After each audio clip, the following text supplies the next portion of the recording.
Goeiedag, het is 'n voorreg om weer saam rondom die woord te kan wees. Ons bid dat die Heilige Gees ons daarin sal begelei. Kyk vandag na Markus 2 vers 1 tot 12 en dit gaan oor jou geloof se effek in 'n ander se lewe. Met ander woorde, hoe maak jou geloof 'n verskil in my lewe en andersom? Nou soos wat ons lees, is daar verskillende dinge wat ons moet raak sien en ek gaan dit noem soos ons dit raak sien, soos ons dit lees. Maar vandag dan besonder by een aspek stilstaan, en dit is wat ek sal uitlig in vers 5, waar dit gaan oor die vriende se geloof se effek in die verlamde man se lewe. Nou kom ons lees Markus 2 vanaf vers 1. Toe Jesus na 'n paar dae weer in Kapernaum kom, het dit bekend geword dat hy by die huis is. Nou, Kapernaum was iets van 'n basis waarvanaf Jesus bedien het. Dit was waarskynlik Petrus se huis, maar dit is nou nie so duidelik nie, maar dit was die plek waar hy gereeld dan was. Er staan in vers 2, baie mense het daar saamgedrom, sodat daar selfs nie by die deur meer plek was nie. Hy was besig om met hulle oor sy boodskap te praat. So hier sien ons dat Jesus word bekend, en daar is ook dan baie genesings wat ons van lees in hoofstuk 1, en almal is daar en wil meer sien, en tog moet ons raak lees, hier wat in vers 2 staan, dat hy was besig om met hulle oor sy boodskap te praat. Het gaan in die eerste plek oor sy boodskap, die woord. Ons kan 'n bietjie verder gaan, ons wat nog meer van die Bybel het, die evangelie, die goeie nuus. Dit staan sentraal, nie bloot wondertekens of genesing of saamkuier nie. En dit is belangrik ook vandag, van wat is die hooffokus wat ons oordra met ons lewe, wat ons oordra as gemeente, binne ons kerkverband, ons as Christene. Ons raak baie keer so verstrengel in al die dinge, en die admin, die routine, maar selfs ook die wonderwerke, selfs ook sekere groot goed, dat die basiese boodskap op die agtergrond verdwyn. Maar die boodskap van Jesus, dit waaroor hy praat, dis wat hier staan in die vers, het gaan oor die boodskap, sy boodskap. En ons het eintlik die volheid van daai boodskap. Johannes 3 vers 16, so lief het God die wêreld gehad, dat hy vir jou, so lief het hy vir jou en vir my gehad, dat hy sy seun gestuur het, sodat ons wat in hom glo, en elkeen wat in hom glo, nie verlore sal gaan nie, maar die ewige lewe sal hê. Almal het die Here nodig. Almal staan skuldig voor die Here. Met die sondeval, met ons eie gedagtes, of ons nou baie of min sonde gedoen het, ons staan onvolmaaktheid skuldig voor die Here. En ons kan dit nie betaal nie. Ons kan nie onsself loskoop nie. Dit is net God se genade in Christus, wat Jesus gesê het, ek sal kom. Vader het hom gestuur, uitgekom, mens geword, volmaak gelewe, en ons sondes op hom geneem aan die kruis, en hy daarvoor betaal, sodat ek en jy kan opkyk en kan sê, Abba, Vader, sodat ons kan weet, in sy genade is ons sondes versoen, vergewe, ons kan in 'n verhouding met God lewe. Dis die boodskap, dis die primêre boodskap, wat ons moet oordra, waaroor ons moet praat, wat die kerk se fokus moet wees. Dan lees ons verder in vers 3. Daar kom toe mense wat 'n verlamde man na hom toe bring. 4 van hulle het hom gedra. En toe hulle weens die gedrang nie by Jesus kon kry nie, breek hulle die dak reg bokant hom oop. En nadat hulle 'n opening in die dak gemaak het, laat hulle die draagbaar waarop die verlamde man gelê het, daardeur afsak. Toe Jesus hulle geloof sien, sê hy vir die verlamde man, vriend, jou sondes is vergewe. En hier is die kernvers. Toe Jesus hulle geloof sien, ons gaan nou 'n bietjie meer in detail daarop terugkom. Maar dan sê hy vir hierdie verlamde man, vriend, jou sonde word vergewe. En dit is vreemd, dit gaan nie dadelik oor die verlamdheid, die feit dat hy verlam is nie, maar sy sonde word vergewe. En ons moet dit ook raak sien in hierdie gedeelte, dat Jesus spreek nie maar bloot 'n probleem aan, of 'n simptoom aan nie, maar die onderliggende probleem, eintlik van alle gebrokenheid in hierdie wêreld. Die sonde. Die diepste, die grootste probleem, die grootste siekte ook vir ons, is ons sonde wat tussen ons en God staan. Dis die hoofprobleem. Ons soek baie keer oplossings van probleme en van omstandighede, en is reg, ons moet. Maar ons moet nie vergeet dat die grootste probleem, naamlik die sonde, dis die eintlike ding wat opgelos moet word. Ons wat nou nog van verder af in hierdie openbaring staan, van die mense wat die eerste toeskouers was van dit wat gebeur het. Ons weet dat dit gaan inderdaad, dat die grootste oplossing is in Jesus Christus, wat ons net nou gesê het, dat jy in 'n verhouding met God kan staan deur Jesus Christus in die geloof te omhels. En daarom ook verder, ons moet seker maak dat die dieper probleem van sonde in my lewe nie op een of ander manier 'n ankerplek kry nie. Selfs as kind van God, want selfs as kind van God is daar partykeer nog steeds 'n eie ek. En dis eintlik die wortelprobleem van 'n klomp ander dinge wat in my lewe gebeur. Of onvergewensgesindheid, wat partykeer 'n wortel is waaruit 'n string ander issues in my lewe kom. Of dan as ek nie meer leef volgens God se liefde in die geborgenheid van sy genade, dan is die ander dinge altyd oorweldigend oor my lewe. En dan word hierdie omstandighede en hierdie sake wat ons so nastiglik wil verander, word die belangrikste. Maar ons sien hier, Jesus se eerste woorde dui eintlik in daai situasie, maar eintlik ook wat ons moet hoor in 'n groter konteks, die belangrikste, die dieper probleem, naamlik sonde.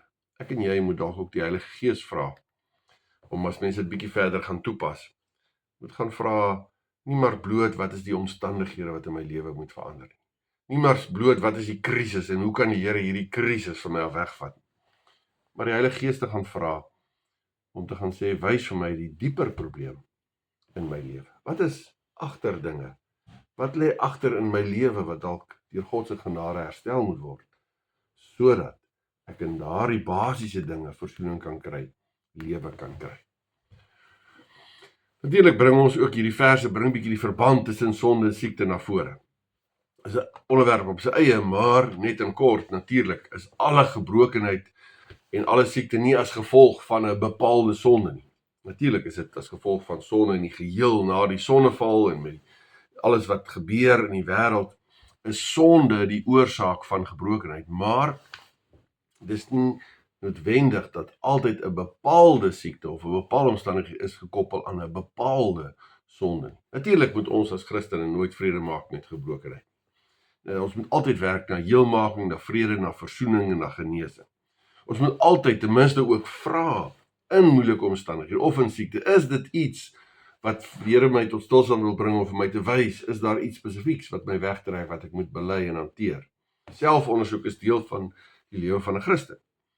Maar ons kan nie 'n spesifieke siekte altyd toeskryf aan 'n bepaalde sonde nie. Ons dink aan Johannes 9 vers 15 waar die Here gesê het, toe dit die blinde man wat blind was en die disippels vra, hoekom is dit so dan sê, was dit hy of sy ouers, en sê hy, nee, dit is nie as gevolg van 'n bepaalde sonde nie, maar dat God verheerlik kan word, ook dan deur die genesing. So, ons kan nie maar sê dat 'n bepaalde omstandigheid het 'n bepaalde siekte nie, maar dat die groter onderliggende probleem inderdaad sonde is, en dat die rede vir gebrokenheid sonde is. Dit is wel waar, vir ons almal. Dat ons moet eerstens weer in 'n herstelde verhouding met God kom, en dit is belangriker as enige ander situasie of omstandigheid waarin ons ons bevind. Maar dan staan daar in vers 5, maar toe Jesus hulle geloof sien, sê hy verlamde, vriend, jou sondes word vergewe. Dan lees ons verder. Maar sommige van die skrifgeleerdes het daar gesit en hulle afgevra, waarom sê hy so? Hy praat ons godslasterlik. Wie kan sondes vergewe behalwe God alleen? Jesus het dadelik geweet dat hulle by hulle self so redeneer. Hy sê toe vir hulle, wat redeneer julle by julle self hieroor? Wat is makliker om vir hierdie verlamde man te sê, jou sondes word vergewe, of om op te staan, of om te sê, staan op en vat jou draagbaar en loop? Maar ek gaan nou vir julle die bewys lewer, dat die Seun van die mens volmag het, om op aarde sondes te vergewe. Hy sê toe vir die verlamde man, ek sê vir jou, staan op, vat jou draagbaar en gaan huis toe. En dan moet ons ook raak sien, nie net die wonderwerk, maar die almag van God wat geopenbaar word en bewys word, dat Jesus inderdaad iemand is wat sonde kan vergewe, en dat daar vir by hom bevryding en dan op die ouend ook heelmaking is. Die wonderwerk is eintlik nie die belangrikste nie. Die bewys dat Jesus sy mag en sy almag toon, en dat hy inderdaad bewys, maar sy woorde is waar, ook die feit dat hy sonde kan vergewe. Ook ons, wat Jesus Christus in die geloof omhels het deel aan hierdie bevryding en oorwinning. Dit is waaruit ons moet lewe. Nie uit die gebrokenheid van ons omstandighede nie, maar in die volheid en uit die oorwinning van God se genade, van God se vryspraak in Jesus Christus, dit wat Christus kom doen het. Vers 12, hy het opgestaan, dis die verlamde man, hy het opgestaan, dadelik sy draagbaar gevat en voor die oë van almal uitgestap. Nou, hier sien ons die fisiese teken van die genesing geestelik, maar ook fisies. Hieroor was almal verbaas en het God geprys en gesê, so iets het ons nog nooit gesien nie. Ons moet raak sien, dat die staan, ja, hulle het nog nooit gesien nie, maar hulle het God geprys en gesê. Raak sien dat ons God moet prys in alle omstandighede, dat ons ook hom moet prys vir wie hy is en wat hy doen. En dat ons nie heeltyd geroep is om heeltyd te moan en fout te vind en die verkeerde raak te sien en die gebrokenheid raak te sien, maar inderdaad God te loof en prys vir sy genade en die herstel wat daar in hom is. Ons is bedoel om die grootheid van God raak te sien en hom te prys. Daarom sê ons Psalm 103 ook vers 2 en 3, ek wil die Here loof en nie een van sy weldade vergeet nie. Dit is hy wat al my sonde vergewe, wat al my siekte genees. Sê vers 2 en 3 van Psalm 103. Met ander woorde, hier is 'n klomp dinge wat ons moet raak sien in hierdie gedeelte wat ons gelees het. Ons moet raak sien, dit gaan altyd oor die boodskap van God, die boodskap van Christus, die evangelie. Dit gaan oor 'n dieper liggende probleem, naamlik die sonde en hoe jy verlos is daarvan. Soek verhouding met God en net oplossing van moeilike omstandighede. Maar ons het ook gesien dat die sonde is inderdaad die grondliggende oorsaak van alle gebrokenheid, maar elke siekte kan nie aan 'n spesifieke sonde in my lewe toegeskryf word. En dan ons het met die volmag en die almag van God raak sien, juis in hierdie gedeelte waar hy nie net sê nie, maar ook dit bewys met 'n wonderteken, dat hy mag het om sonde vergewe, maar ook herstel en genesing te kan bring. By hom is daar ware lewe en oorwinning.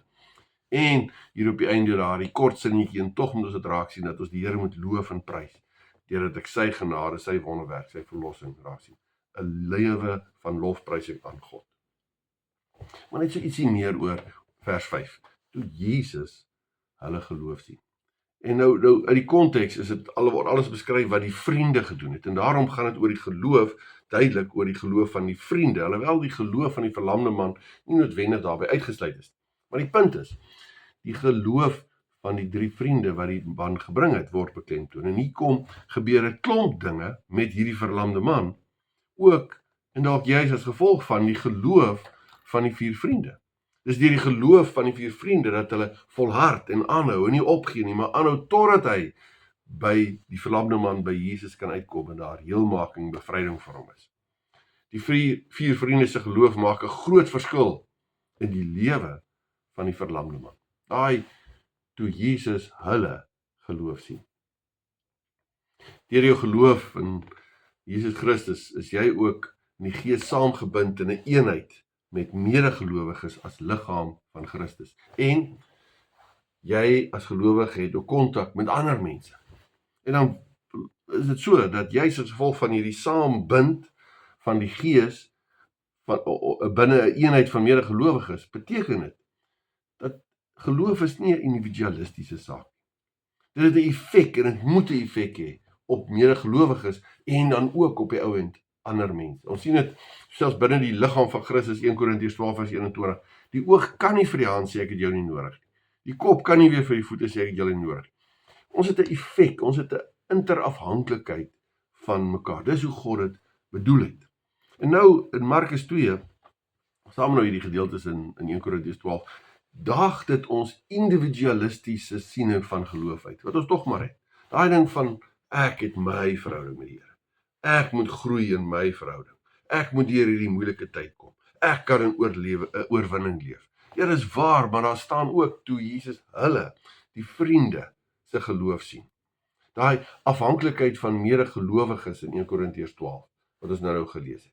Daar's 'n ding van my geloof se effek in jou lewe en jou geloof se effek in my lewe. Dis 'n God gegewe bedoeling. Dis nie 'n opsionele ekstra of selfs 'n waardevolle ekstra nie. Dis hoe dit bedoel is, hoe ons moet lewe.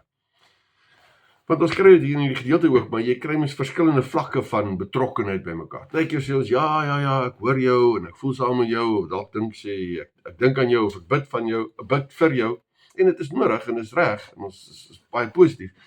Ons kan nie inderdaad met alles intens betrokke wees by almal nie, daar's nie te veel mense. En tog sien ons hier in die geloof van hierdie 4 vriende van die verlamde man, wat hulle dring om inderdaad meer te doen. Hulle raak daadwerklik betrokke by hom en by die probleem. Hulle dra hom na Jesus toe. Dis wat hy self nie kon doen nie, doen hulle vir hom. Dit vat tyd, energie, dit vat blootstelling. Hy moet by Jesus uitkom en hulle glo Jesus sal hom help. Maar dan is daar 'n verdere vlak van geloofaksie wat intree as hulle daar aankom. Want Jesus preek en die huis is so vol mense, daar's 'n samedromming en daar's so 'n samedromming dat daar nie 'n manier is hoe hulle by die Here kan uitkom met hom.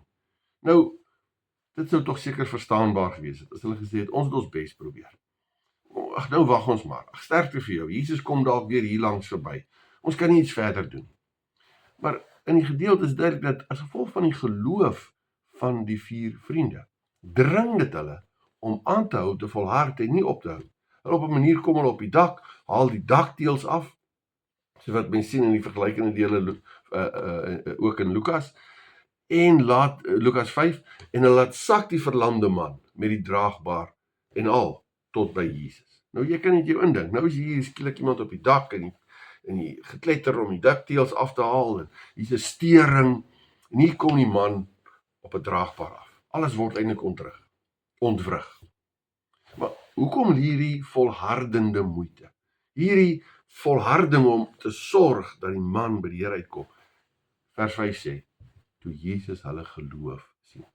Jesus wat dieper kyk as bloot optrede, sien nie maar bloot omgee en moeite nie, hy sien nie hulle dakteel verwyderingstegniek in die eerste plek raak, hulle sien hulle geloof raak, die motivering. Hulle geloof dring hulle om betrokke te wees, aanhou betrokke te wees, moeite te doen, want hulle glo dat Jesus Christus kan op die ou end hulle vriend help, die verlamde man se lewe verander. Deel jou geloof en jou geloofsuitlewing met ander. Is ons geloofsuitlewing so gerig dat dit tot die groei en die heelmaking van ander is? Want wat het daardie 4 vriende gekry? Wat het hulle daaruit gekry? Nee, hulle geloof het hulle gedring om dinge te doen sodat hy genesing kan ontvang. En so daag, soos ek net gesê het, Markus 2 en 1 Korintiërs 12, ons individualistiese geloof uit wat so maklik, veral in die Weste, na vore kom, Westerse kerke na vore kom. Jou geloofsuitlewing in dade het 'n groot impak en is bedoel om 'n groot impak te lê ook in die lewe van jou medegelowige en van ander. Hierdie gedeelte beklemtoon nie net dat die man genees is nie, maar ook die rol wat sy 4 vriende in die hele proses gespeel het en moes speel. Ons het mekaar nodig. Ons geloof gaan ook oor ons en nie net oor ek en my dinge nie. Wat sou gebeur het as die vriende in ongeloof gesê het, ag, die omstandighede, die moeite is te veel, die omstandighede is reg nie, kyk nou wat se chaos is hier, ons kan dit nooit regkry nie, miskien weer later. Vraag is seker vir jou en vir my. Wie se dakteels haal jy af? Vir wie haal jy dakteels af? Vir wie hou jy aan en volhard jy totdat die draagbaar laat sak word langs Jesus? Ons kan dit nie vir almal doen nie, maar almal moet dit vir iemand doen.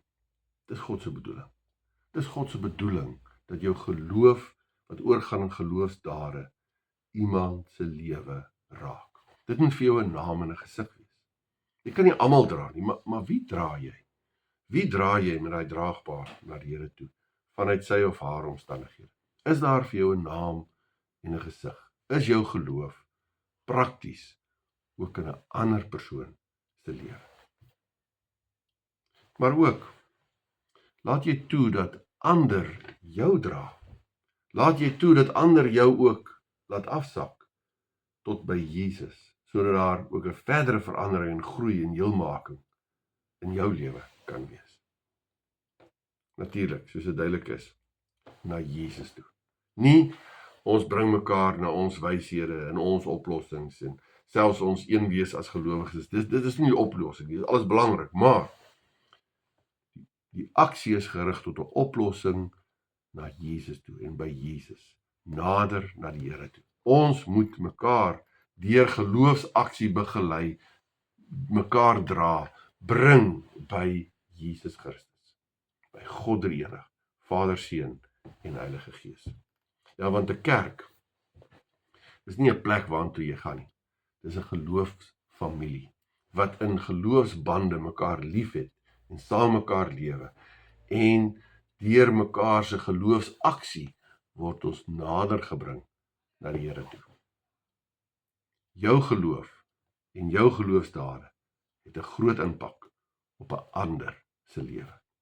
Mag daar nog meer troos wees, nog meer sekerheid, nog meer geloofsgroei, nog dieper verhoudinge, meer heelmaak, meer vrede, omdat ons in daad geloof lewe, ook in mekaar se lewens. Amen. Kom ons bid saam. Onse Vader wat in die hemel is, dankie Here dat U ons aan mekaar bind en dat ons mekaar mag dra na U toe, die ware oplossing, ware heelmaking, ware herstel. Here, ook wanneer ons arms te kort is om self te kan help, want ons kan nie. Wanneer dit nie vir ons duidelik is nie, Here, dan bring ons mekaar na U toe, by U waar daar geborgenheid, vrede, rustigheid, heelmaking en herstel is. Here, en ons bid dat U ons steeds die vrymoedigheid gee, die krag gee, die wysheid, om nie geleenthede laat verbygaan waar ons iemand anderster kon naderbring na U toe, juis deur ons geloofsdade nie. Maar ons bid ook vir elkeen wat dalk op die draagbaar lê, Here, om toe te laat om oor te gee, om hulp te vra, sodat ons, ja, nie net daai persoon nie, maar ons elkeen nader kom na U toe. Aan U alleen die eer. Ons loof en ons prys U, want U is ons God. U is die Almagtige. By U is daar vrede en heelmaking te vind. Ons bid hierdie gebed in die naam van ons Here Jesus Christus. Amen. Die genade van ons Here Jesus Christus, die liefde van God ons Vader, die gemeenskap van die Heilige Gees, die troos, die krag, die wysheid, die leiding van die Gees, is en bly met U elkeen. Amen.